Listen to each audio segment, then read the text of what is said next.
Hey guys, what is up? I hope you are having a fantastic day so far, and the new promo for the second half of Season 1 of The Owl House is out.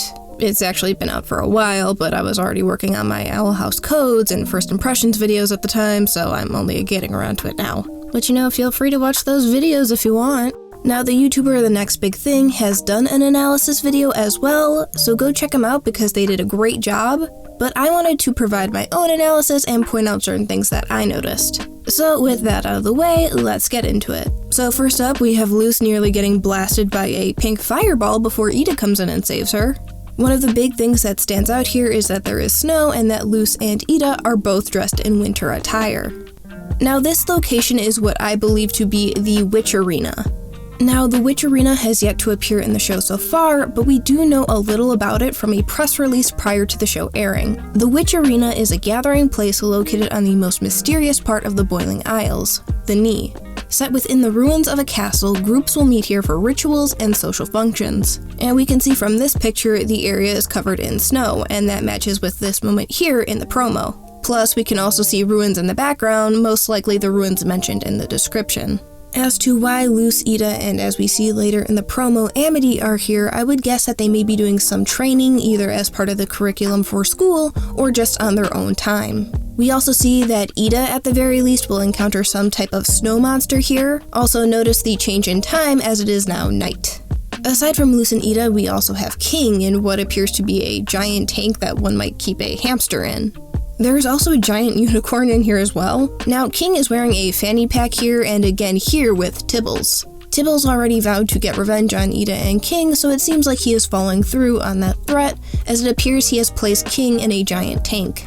We see King again here, and this location should actually be familiar because this is the dressing room that we saw at the end of Convention. So it looks like Luce and King will be going back to the Convention Center.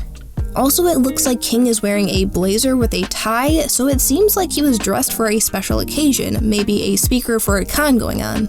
We also see that King has apparently signed a contract of some sort. It literally says contract like right here. Though it appears to have backfired as he and Luce both get imprisoned in this magical box. We see Ida throwing a fireball, no winter attire on, so this may be from the same episode with Tibbles. Then we go back to Luce enjoying the snow, and we can see that she is wearing what seems to be a Hexside uniform. Now, I've tried using the eyedropper tool in Photoshop to match this color with the other track uniforms we have seen, and there is no clear match. But the closest is the Abomination track. We then see Amity, and she's using a wand with a book in hand, so maybe if Luce is in the Abomination track as well, Amity is helping Luce train at the Witch Arena. However, it appears something goes wrong as it seems that there is some sort of pink fireball monster that looks similar to the magic coming from Amity's wand. Now, if we go back to the first part of the promo, this fireball could be from the monster, though I don't know why Luce would be so happy about it. That, or perhaps Amity loses control of the wand and a fireball gets launched at Luce. Because after Lost in Language, I don't see Amity attacking Luce.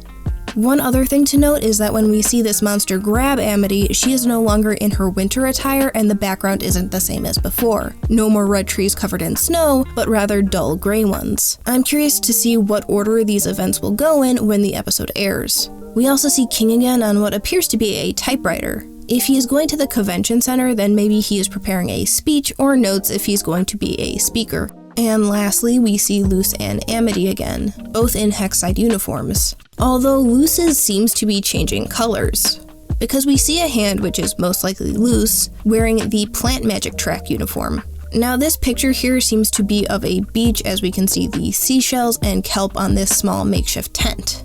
Now when we see Luce stick her face and body through the painting, we see that the picture is actually mirrored on this side as seen by the position of the bottles in the sand, meaning that this picture is projected on both sides. When Luce emerges, we see for a quick second that her uniform is no longer green, but rather a light lavender. This is closest to the Oracle track. So maybe these pictures have something to do with students selecting their track at Hexside. Either way, I'm getting some major Mario 64 vibes from this scene, and I cannot wait to see what the second half of the Owl House brings. So there's my analysis on the Owl House promo. Let me know what you thought of it and any predictions you have on what is to come. Thank you so much for watching. I hope you have a fantastic day, and until next time guys, take care.